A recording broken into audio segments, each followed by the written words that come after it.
Right, what have we got here today? Right, we've got another ThorFire, and this time it's one of the smaller ones, so it's a keychain one technically, and it is, if I can get this to focus, there you go, eventually. Right, so it's the PF01S. Now the SKU's there if you want it, it's the 496951, and it's from ThorFire Direct. So keychain light, now name convention wise it's the PF01S. Now the S means it's a second edition. Now the second edition just means they've changed some stuff, kind of like what they did with the special edition on the BLFA6, and they brought out another one. It's just they're taking the same model and upgrading it with newer stuff. So the only real differences of the upgrade is it's slightly smaller, so you're getting a slightly smaller dimensions, and it has memory function, and I'll discuss that when I'm discussing the thing. But memory function just means it remembers the last mode that you used, which can be useful, saves you a little bit of time, and it's a little bit lighter as in lumen count. So instead of 100 lumens you get 120. So let's get this open, because remember, people love an unboxing. So let's get this open. Okay, and let's see what we've got here. So I've got a little instruction manual, ThorFire PF01S manual. Now it's nice to see this because on a lot of these Chinese things you don't get a manual, so I'll have a read of that later, but generally I can memorize stuff off the top of my head, so I'll get a shot of that.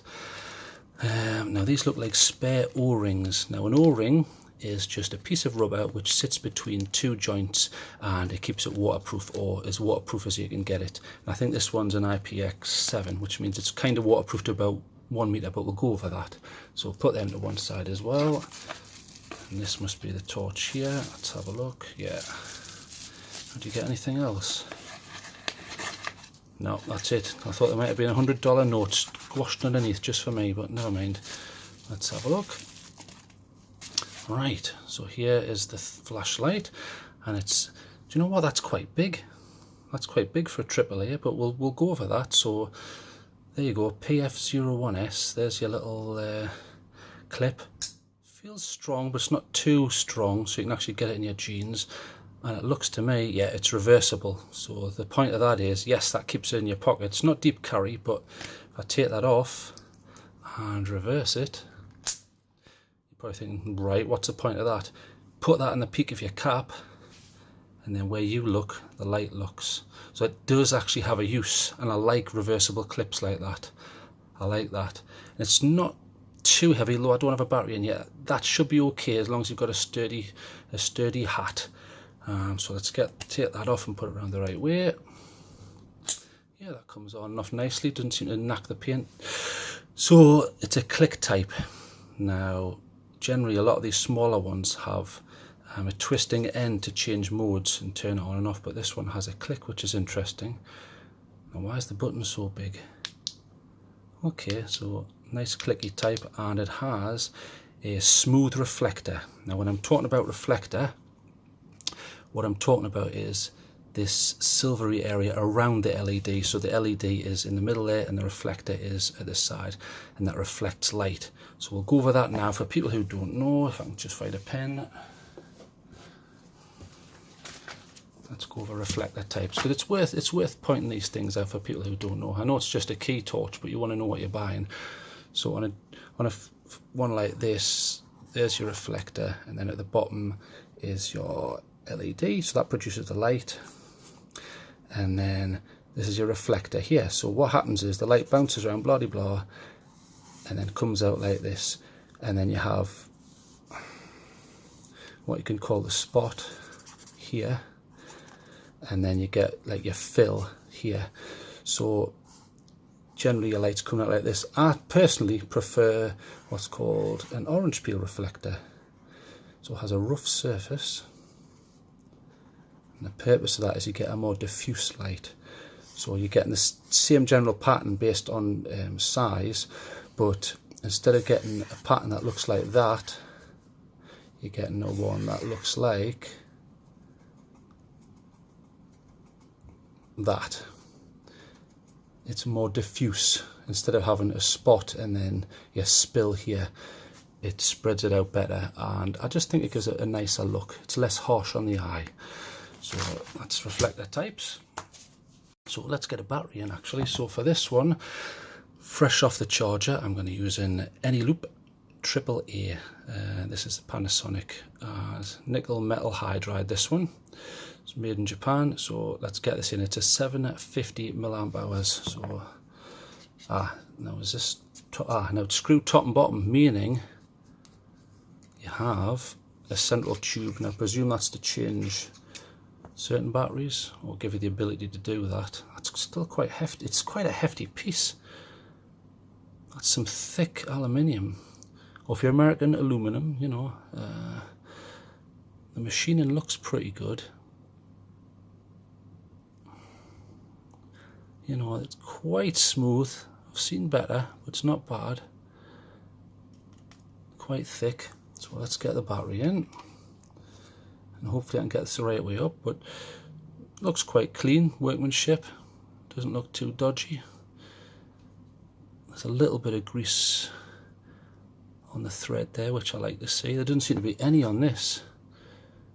See, I would personally grease that to fill those holes, but that's just a personal thing. Cheap spring, but never mind.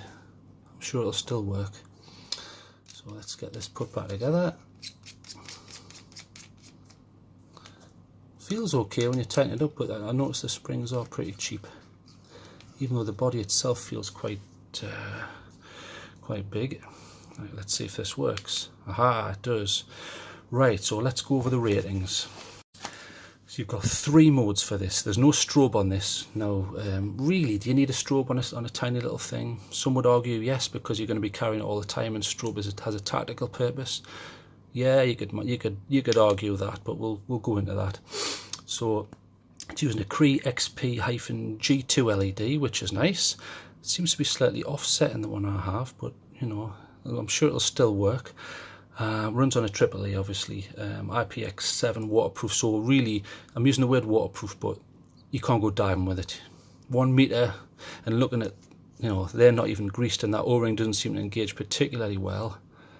So I wouldn't even rate that to 1 meter personally. But who am I to argue? I wouldn't trust it. I would say waterproof, as in rain, but I wouldn't take that underwater. You've got this cutout design here, which is supposed to be tactical for whacking people, but I don't consider that an offensive weapon. It's too small anyway. So the 3 modes, you have moonlight, low and high. Now, I like moonlight modes on flashlights because they allow you to run it for a massive amount of time whilst only using a small amount of light. So moonlight runs at half a lumen, which is brilliant. That's way down there, I like that. Low is, I think it's quoted as 50 lumens, but we'll have a look.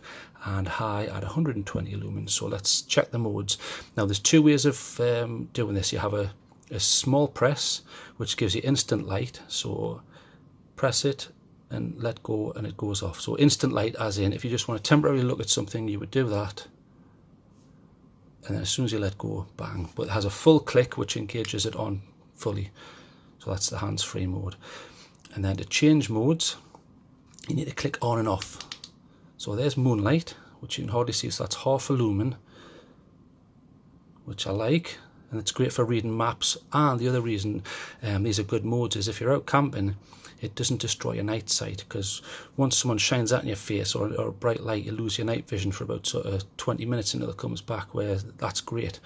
So on off again goes to medium. Now that's quite bright. I would say that's more than 50 lumens. That looks about 80 to me, but okay.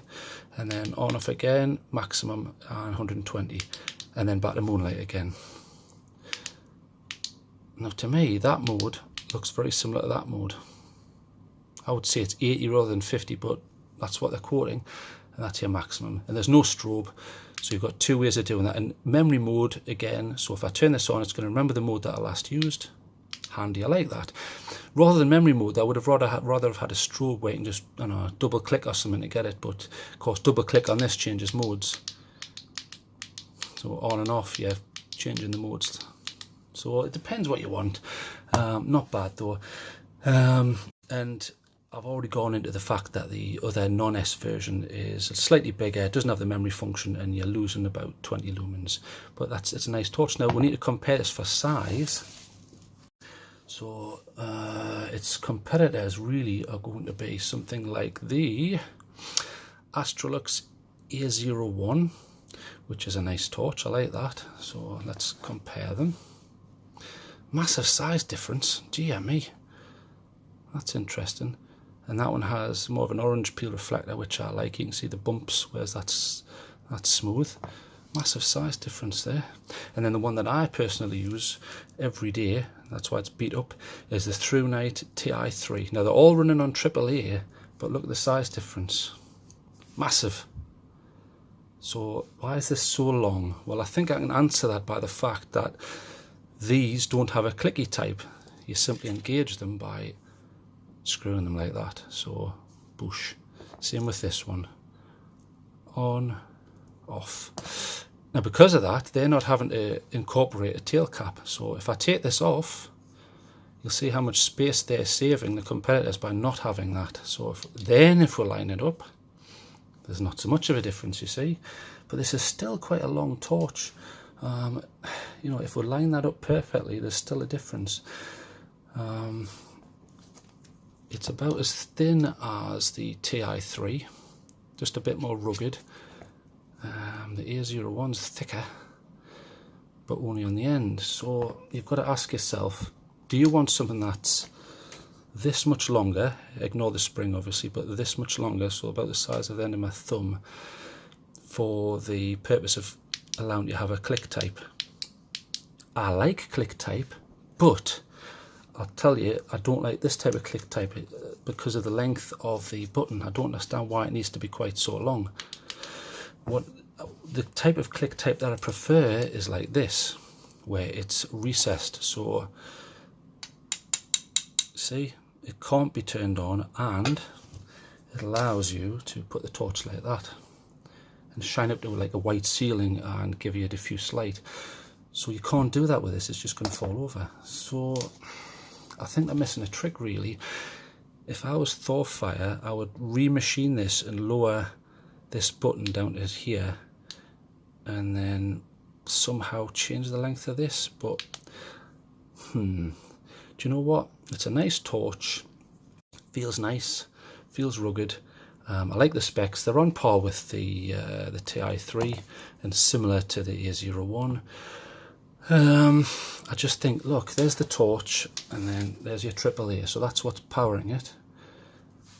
That's a lot of torch around it when you can consider the TI3 does exactly the same, and yet it's much smaller.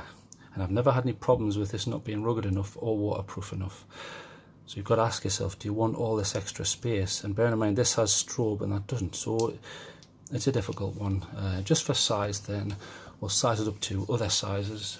You've got the BLF, so you can see it's getting up to the 18650 form factor there. There's the TN4A, I always forget the name, and then the massive Q8 there. In fact, I'm saying Q8, yeah, Q8.